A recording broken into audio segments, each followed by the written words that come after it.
Welcome to Weekend at CHEWIE'S, the Wednesday stream. Diwana Wednesday. That's what we should call it. Holy shit.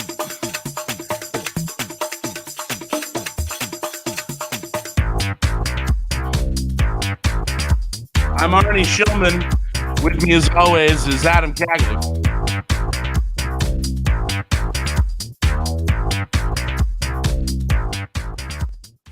All right. High energy, very high energy. The song was, yes. Yeah, we're tired, but let's get it popping off. Let's begin. Let's begin. One was good. What if episode 1 was good?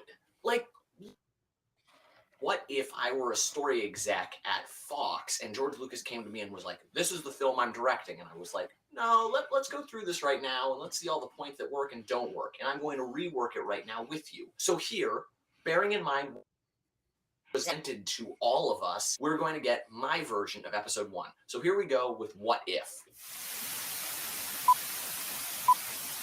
Now, the big thing whenever making a sequel or prequel, whenever you're revisiting a franchise, things need to feel old and new at the same time. Now, George made the familiarity meant characters. However, the same can be accomplished through theming and parallels. It also helps to have a main character. Episode 1 was very muddled in that regard. You aren't really sure who to point to, and it is really apparent who it should be. It's Obi-Wan's story, much as the way as the original Luke. However, the overarching story will be about Darth Vader. With that in mind, we open in similar fashion with Obi-Wan and Qui-Gon Jinn going to Naboo. However, they aren't stopping directly because right now it's peacetime. Obi-Wan is wistfully looking off into space and reminiscing about the days of yore where they were brave Jedi Knights fighting the ultimate evil, the Sith. Whereas now they're going from routine checkups from planet to planet, kind of like galactic sheriffs. And Qui-Gon, who's still his master, is like, dude, just be happy that the Sith are for very dark times. In this moment, we get to see that Obi-Wan is naive. Start of his journey. But we don't have much time to think about it because what's this? The Trade Federation? They see that the ships are all going to the palace and they divert course. So they land and they find out from some native Gungans, but not Jar Jar because it's not important, that this invasion has been taking place over the past few weeks. Obi-Wan gets action, while Qui-Gon is alarmed that the Galactic Senate and the Jedi Council knew nothing about this. What was once a routine checkup is now a rescue mission for the Queen. So this rescue and subsequent escape is now our first real burst of action. And since we've spent more time getting to know our characters, we're going to be more invested in this action. To meet two strangers who then immediately take out their lightsabers. And from the escape, the same beats as we land on Tatooine. So they need parts and they need to go down and get the pieces. Now this is where we start to deviate a little more, because in the released film, Obi-Wan stays on the ship while Qui-Gon and Padme go out into the desert. But Obi-Wan is our main character, so Obi-Wan, Qui-Gon, and Padme now all go. Just like the actual film, Qui-Gon can voice some concern about taking a handmaiden out to Tatooine, and Padme can just fine, and maybe Qui-Gon should be more concerned about his servant taking care of himself. Obi-Wan. And we can have a fun back and forth bit of verbal sparring as they walk out into the desert. And that bickering would remind us of... That's one of the big things that the film was lacking, a sense of playfulness among characters, rather than just giving poop jokes to Jar Jar. And then they get to Anakin. And again, more tweaks are going to happen. He's not a boy, he's a teen or young. And he's not a mechanical genius, so he definitely hasn't built C-3PO. It's great that you people fan service, George, but these characters can show up later. Obi-Wan and They need to rhyme. Tatooine are familiar faces enough for I feel like there is absolutely no way that this dude hasn't like rented all of this into a microphone at a panel before. I don't know. This is my barity. I did improv with him for a long time, and it's a pretty viral video. I mean, I remember when it came out a long time ago, 11 years ago. Yeah, and it sort of made a name. But the craziest thing was that Patton retweeted it and said he fixed the movie. I don't have. He said this nerd fixed the prequels. issue with the prequels in the first place. So yeah, no, I understand, but don't you think this sounds like a more interesting story? I respect the prequels, and I know we got the prequels, but that's why I like this, because it refocuses it on why you like the thing, you know? Crazy that they didn't ask him, in my opinion. I remember when they greenlit the Star Wars, and I was like, Verity's gonna get a call. They never called him. But yeah, I'd love to have you guys talk to each other, you know? I want to keep watching this. All right. Do you hate his take? Not really. It's to reimagine it, you know? Yeah. Tatooine, the pod racing is kind of cool, and the whole Kinda like scrap junkyard and that, whatever. That's fun. Again, old and new. On a side note, the whole idea of Toydarians being the trump card to Jedis, because you did kind of create Superman in that. So to create a creature that can be like, no, I don't fall for that, does work, but it also is like, why didn't the Empire just get a bunch of Toydarians to always deal as stormtroopers? Because then Jedi would never be able to. Anyway, so Qui-Gon Jinn meets Anakin and is like, holy shit, the Force is strong with this one. And Obi-Wan is like, wait, what are you talking about? And Qui-Gon Jinn is like, no, the Force, it's really strong, because he can just feel it since midichlorians aren't a thing, And Qui-Gon's like, oh man, I have to train him. And Obi-Wan's like, dude, I'm right here. So an upset Obi-Wan wanders the streets of Tatooine and maybe stops at a bar, if George wants to reference himself. And being in a not-so-pleasant mood, he gets himself into a skirmish with a pod racer. Padme shows up and they manage to make it out alive, and we see a mutual respect developing between the two, and the hints of a blossoming romance. So they return to the training, but oh my god, wouldn't you know it, Wadu's pod racer manages to get himself injured, and Qui-Gon is like, oh, I can test my hunch now. Oh hey, why don't you have Anakin race? And everyone's like, he's like, I've never done that before. We're dealing with a more sheepish Anakin. He's a slave, so he wouldn't have a ton of confidence. But Qui-Gon tells Anakin as long as he uses the Force. From there, the same bet goes down. We get to see Anakin's confidence grow when he wins. Qui-Gon's hunch is proven, and yeah, Anakin's free and gets to be a Jedi.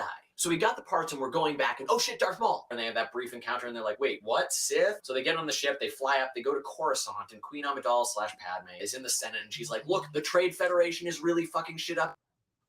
It's like, what are you talking about? Bureaucracy's amazing. She's like, I'm just gonna have to do this shit myself.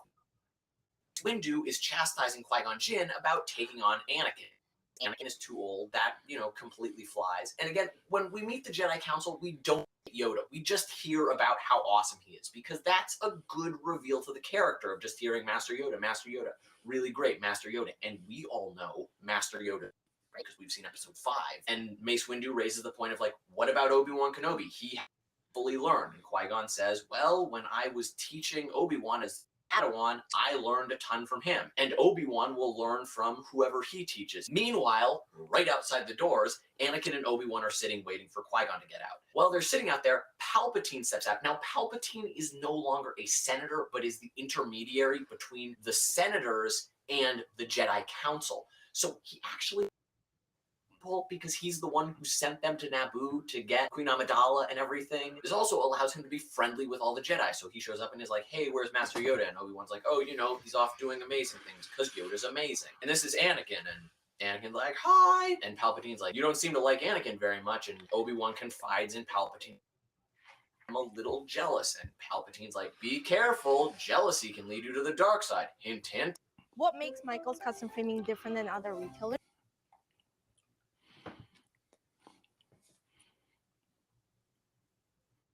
What do you think? I mean, would you watch this? You wouldn't watch this movie? I'd watch the hell. I think the Padme Obi-Wan romance, spelling it out like that's a little weird, whereas it was very implied with the prequels we got. It wasn't so much implied as it was suspected on Anakin's part. Right. I think an older dynamic enough where something like that would be called for. Yeah. I think the younger Anakin works though, because it makes the moment on Mustafar hit harder when it's like this kid grew up with this guy. Right. Like Obi-Wan essentially raised him. Right.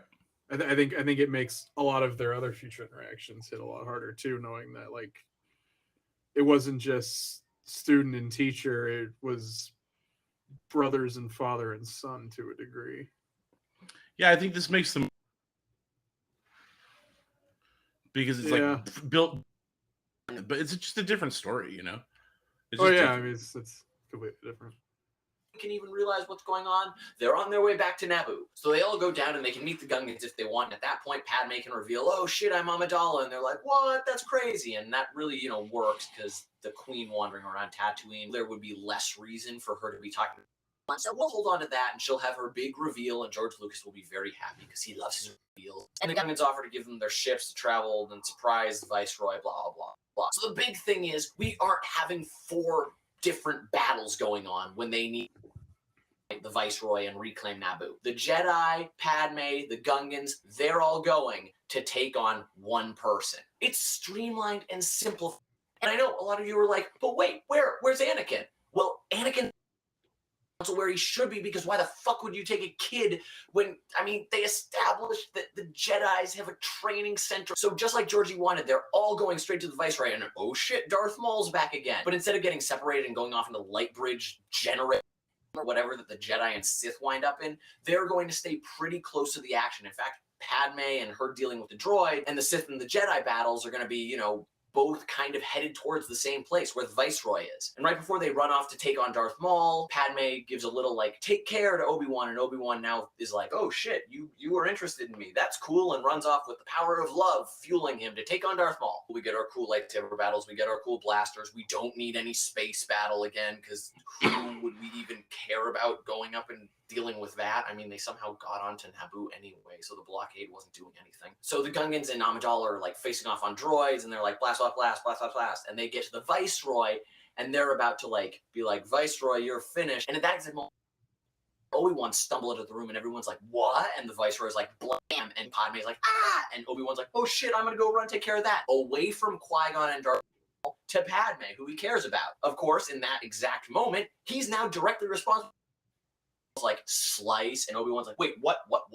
Fuck. So everybody starts blasting at Maul, and Maul runs away. Obi-Wan runs over to Qui-Gon and is like, hey, Master, fuck. And Qui-Gon's like, yeah, dude, fuck. Please just promise me. And Obi-Wan's like, well, you'll grow and learn to be friends with one another. Oh, and if I ever see Darth Maul, yeah, I'll really kill the fuck out of it. Great. And Qui-Gon dies. Now, to me, the way that Darth Maul is the greatest mistake of the prequel trilogies. Honestly, if there was only one thing that I could change, it would be that Darth Maul would not die. Obi-Wan needs a motivator, and Darth Maul is an embodiment of evil. For Maul to best Obi-Wan and then kill his master, there's plenty of room for growth there. And the next time they meet, it's going to be epic. In the film we got, all that Obi-Wan had to do in the films was basically play Clue for the Jedi Council. It's not personal affair. But if he's trying to find Maul, you can bet he's going to put his heart and soul into it. And even if we did allow for him to get cut in half in Episode 1, in the Star Wars universe, we can robotics replace things, and he sliced him perfectly in half, so his entire lower half is robotics. That's the perfect opportunity for Obi-Wan to be this came out before that. Show up again, and Obi-Wan wouldn't know what to think. In this instance, Maul would be 11 years and he'd ago. have some serious beef against Obi-Wan. Even then, I don't think that was. There's some crazy foreshadowing of Anakin's fate, because he's like half robot, half man. Oh, funny that. And it just makes sense to have a long-term villain that's known to the protagonist. Luke sees Vader kill Obi-Wan Kenobi, and then I don't think that was before Clone Wars. The stakes are super high, and every time they meet, the relationship just gets more and more. But God, yeah, this one really bugs me. Let's get back to the story. So meanwhile, back in Coruscant, Darth Maul's like, yo, Sidious, really sorry I didn't, hold. And Darth Sidious is like, it's okay. Darth Maul's like, what?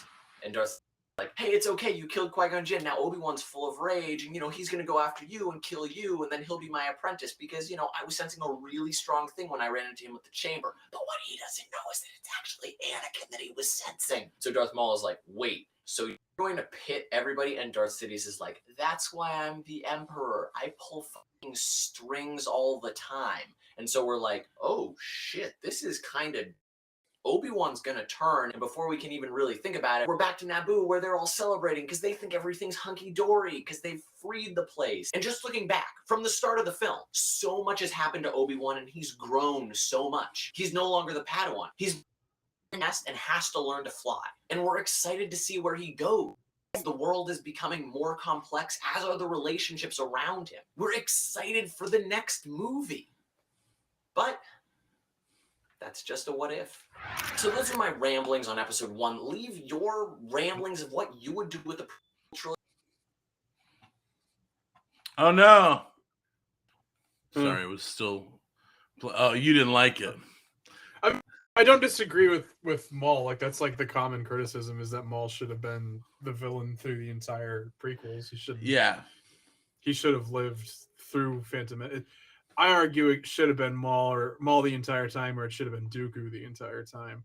I think Dooku probably a little more than Maul, just because Dooku had more skin in the game than Maul did. But I mean, the shit they did with Maul animated is miles better than anything they would have done in live action.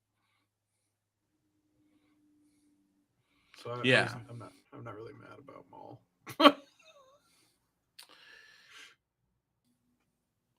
I mean, I can't wait until he does sequels. I don't know if he did Force Awakens. I mean, there's 1,000,002 ways to fix the sequels. First, starting with just having not done them. Or, yeah. I mean, we've talked about it a lot on the last stream, trusting the creatives more, because I would have loved to Duel of the Fates. Yeah, that would have been cool. Definitely would have been cool. JJ's attempt at Return of the Jedi.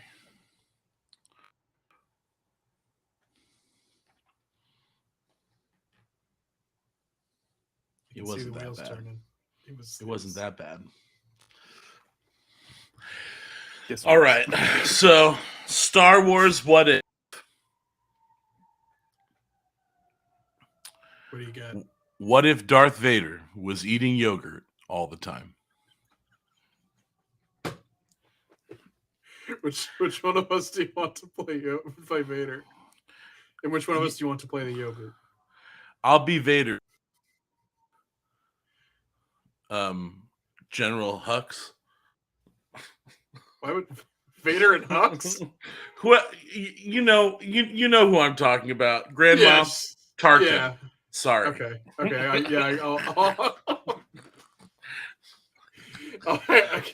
can do Tarkin.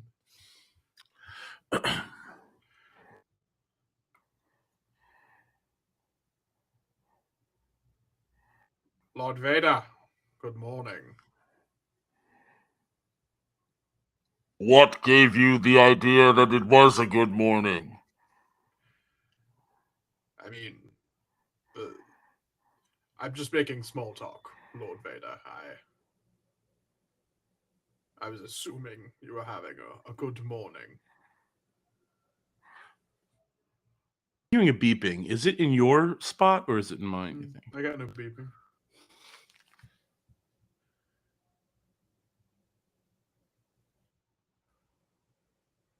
Okay.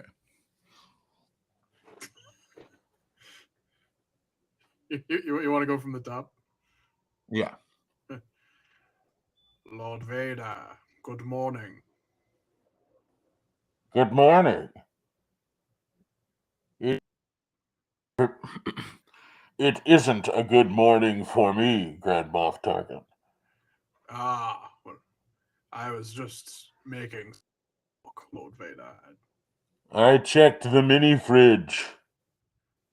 You have a mini fridge?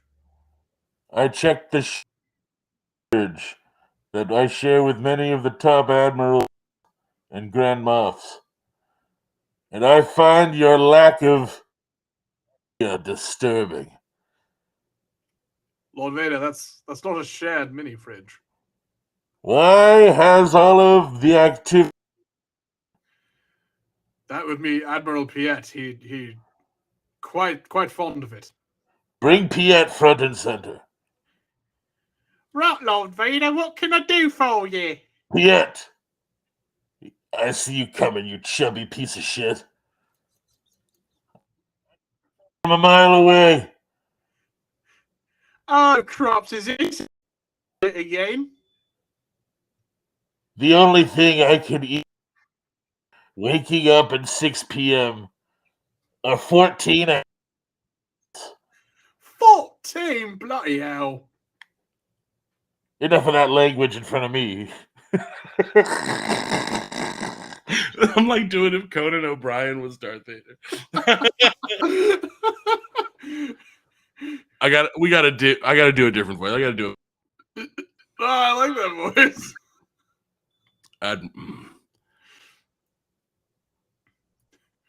Lord Vader, good morning. Grand Moff Tarkin, what about this morning is so good? It's just small talk, Lord Vader. I mini fridge, and there's something I want to talk to you about. The one in the break room. That's correct. That's just for the troopers. Just for the troopers? Just for the troopers. That's where I keep my stash of Activia yogurt. I'm sorry, your what? My Activia yogurt.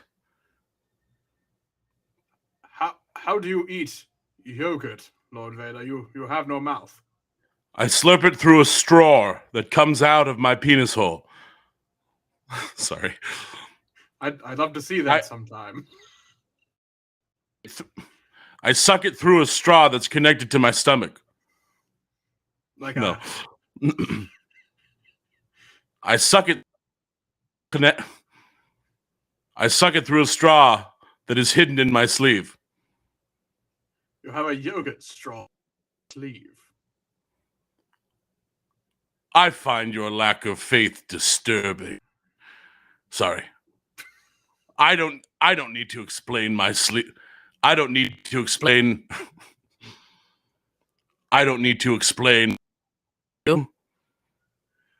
But yes.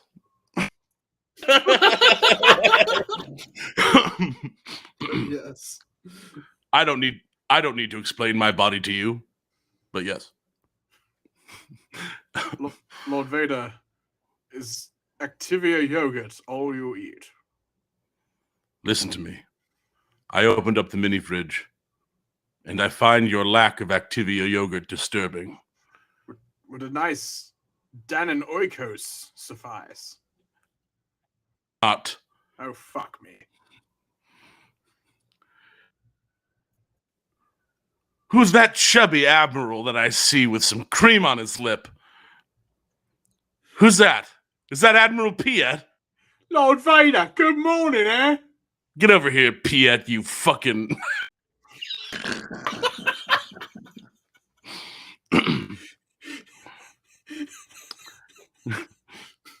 Okay. Get over here, Piet, you fucking worm.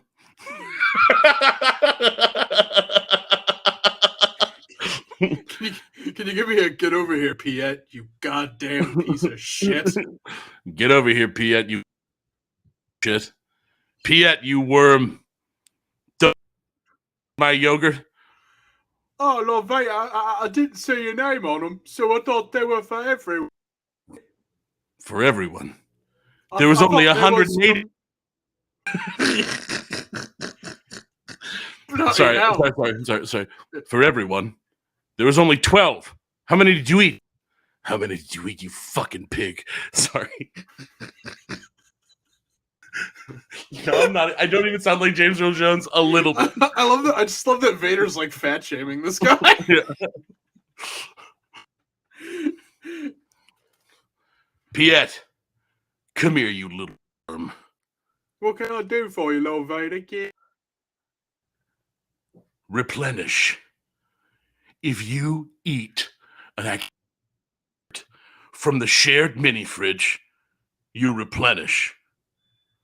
But Lord Vader, that mini fridge is communal. So when you put things in the mini fridge that is communal, those things also then become communal. It's Imperial code.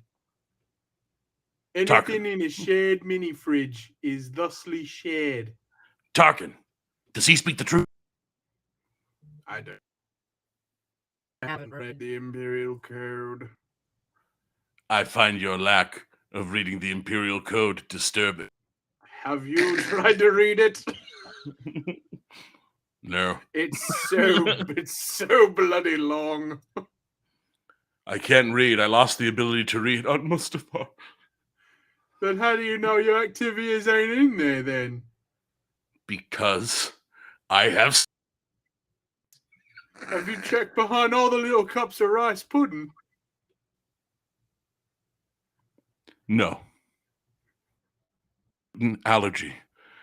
If even my gloves touch rice, I will break out in hives. But your hand's mechanical, isn't it? Another one. Get out of here. Get out of here, Pia. All right.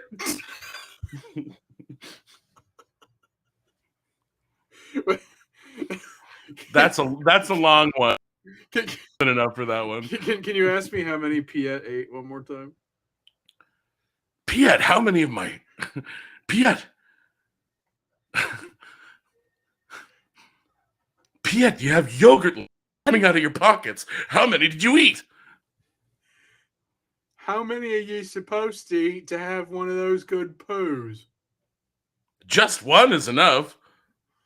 Well, if you count the couple I had last night, and the couple I had this morning, and the handful I had on my way walking over here, I ate probably 14. I wouldn't know. My refuse is...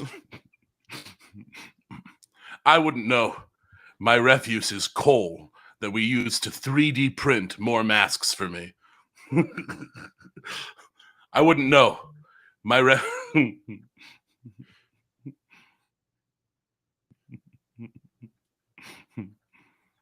I wouldn't know.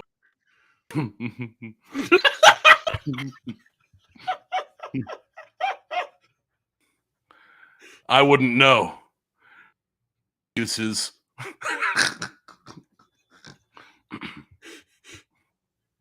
I wouldn't know. My refuse is melted. Oh my god. I cannot. I believe in you. Come on. You got it. I wouldn't. My refuse is melted down and shaped into coffee pods. Coffee pots? No, coffee pods, like for Keurig. I wouldn't know. My refuse is melted down and recycled as Keurig coffee pods. I wouldn't know. My refuse is...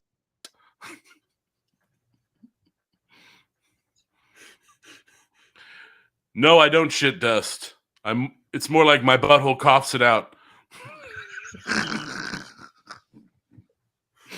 Can you ask me, do you shit dust? Loveta, do you? No, it's more like my asshole just coughs it out. Can you give me my butthole's basically an ashtray? Yeah. My butthole is basically an ashtray. I had nothing to go on that. I just wanted to No, hear it's great. No. All right. My butthole's basically an ashtray. All right. I got another idea for a Star Wars what if. Mm-hmm. What if C-3PO has a foot fetish? All right, who's 3PO? You got to do it. Okay, I'll do 3PO.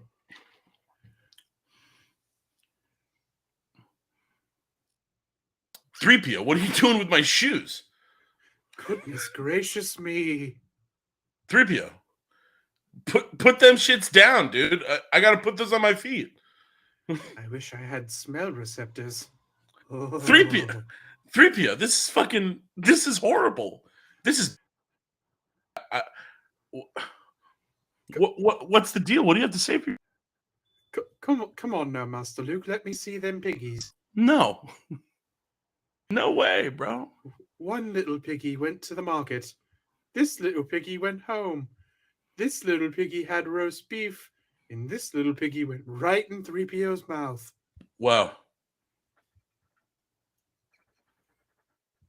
Out of curiosity, I kind of just want to try it.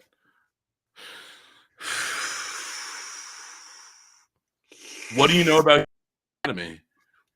It begins and ends with the feet. Wow, that sounds wrong. But I'm gonna try it anyway. Sorry, I'm gonna...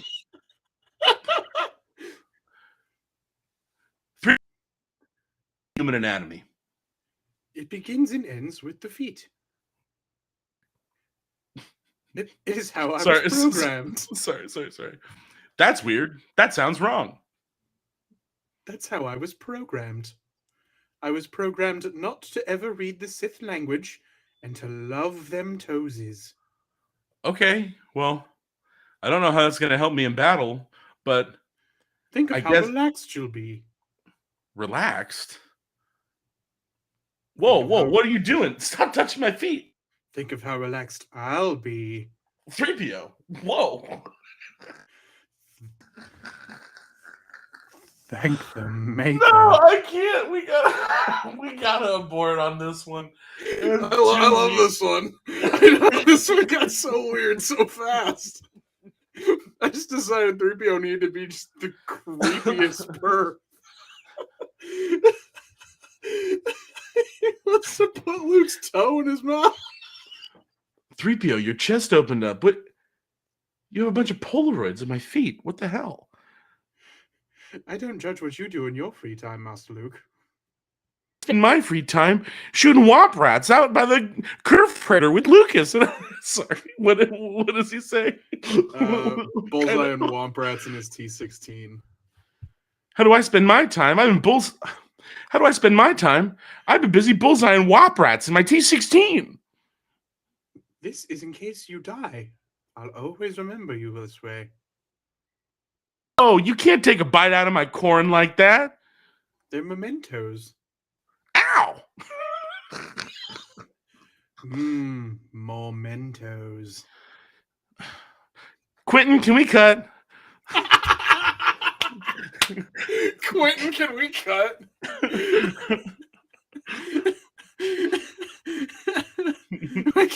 Give me that line again. Quentin, can... No! Keep going and do it slower. I don't know why I made Quentin sound like the monarch from the Venture Brothers. It's because you gotta go really slow, man, in order to go really fast. Yeah.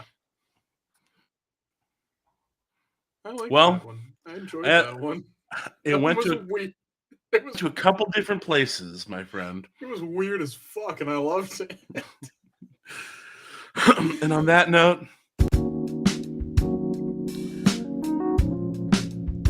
we come to the part of the show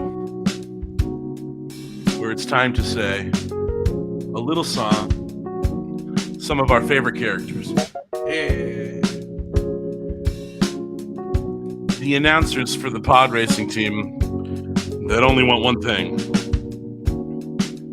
2 heads, 1 bite.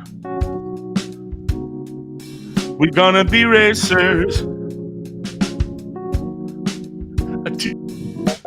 Two pods, 1 bar. We wanna be racers. Oh, you know what? This is the wrong track. I gotta do this one. 2 pods, 2 heads, 2 heads, 1 bar. 2 heads, 2 pods, 1 bar. We're gonna be racers. 2 heads, 2 pods, 1 bar. Don't dare chase us. We're fast as shit. They're faster than a spider. We're fast as shit. So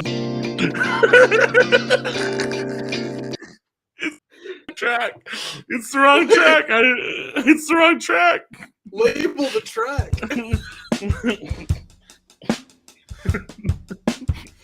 2 heads, 2 pods, 1 bottom. 2 heads, 2 pods, 1 pot. We're gonna be racers.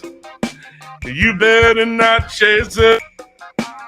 because we're so fast. Two heads, two paws, one body. Oh Lord, don't try to stop me. I got so hot. I'm on the racetrack going fast. You can kiss my ass. You can kiss my ass. I'm gonna end the show.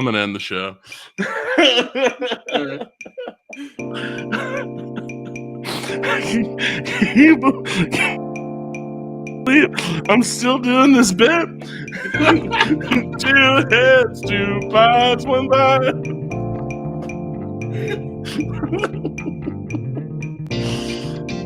All right,